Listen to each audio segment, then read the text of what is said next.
morning, students. Today we are going to discuss certain topics in AI 3702, Renewable Energy in Agriculture and Engineering. Myself, Krishnaveni from the Department of Agricultural Engineering. Right. So, okay. Now, what we are going to discuss, we will just see that. Okay. So, what it is actually, we are going to discuss certain topics in course outcome 3. So, the students will be able to understand the concept of bioreactors and fermenters and the working principles. So what is actually a bioreactor? Normally it's a device.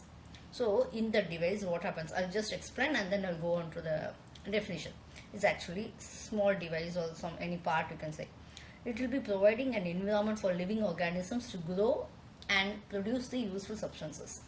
Okay, where this bioreactor is being used. So this is used in food, cosmetics and also pharmaceuticals. See, all the microorganisms, they cannot grow at any different conditions at all. So it requires certain conditions. Okay.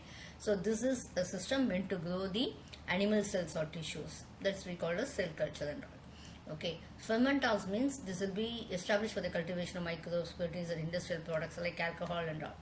So both actually they will be designed for certain conditions only. So it can be like bacteria, cells or enzymes. The organisms synthesize this, etc. So bioreactors will be.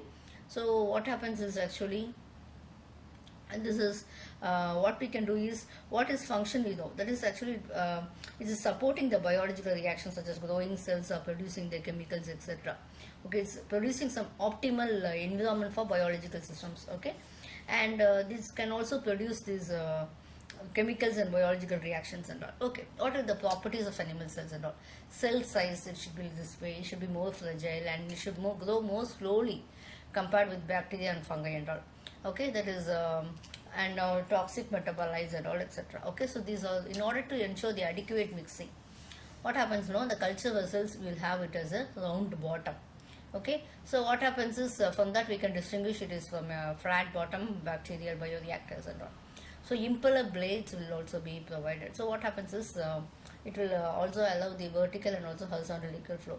So the vessels should be made of glass or stainless steel.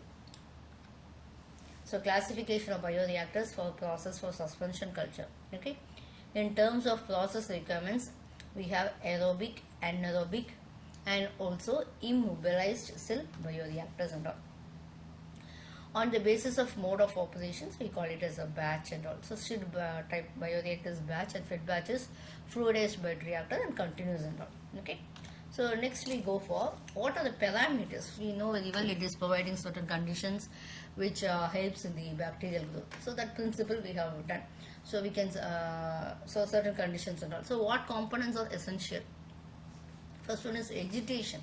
So agitation in the sense, if you are not agitating, see as we are mixing, if you put sugar in your water, what you will do, you will be stirring or you will be agitating it. Okay, so that you can do with a spoon and with a hand power. But here, this is very essential because for the homogeneous distribution of cells and also nutrient media. So either you are going for magnetic stirring or turbine impeller and anything else. Okay, so the stirring speed also is required, which is of 100 to 150 rpm and all. Okay, so micro rpm in the sense, depending upon our capacity, depending on our requirement, we are determining the stirring rate and everything else. Okay, next one is aeration. So this is very much essential. We are providing certain bubbles and all. In that bubbles, with the help through these bubbles, we are supplying the air. Okay, and my medium permission on this medium is continuously taken from the culturer and it is passed to the oxidation chamber and all. Okay, next one is baffles and all. Baffles will be providing water. See, it shouldn't swirl and off. That is not needed. Okay, so that the baffles will be reducing the velocity, and spladger will be used to pass the air into the vessels and all.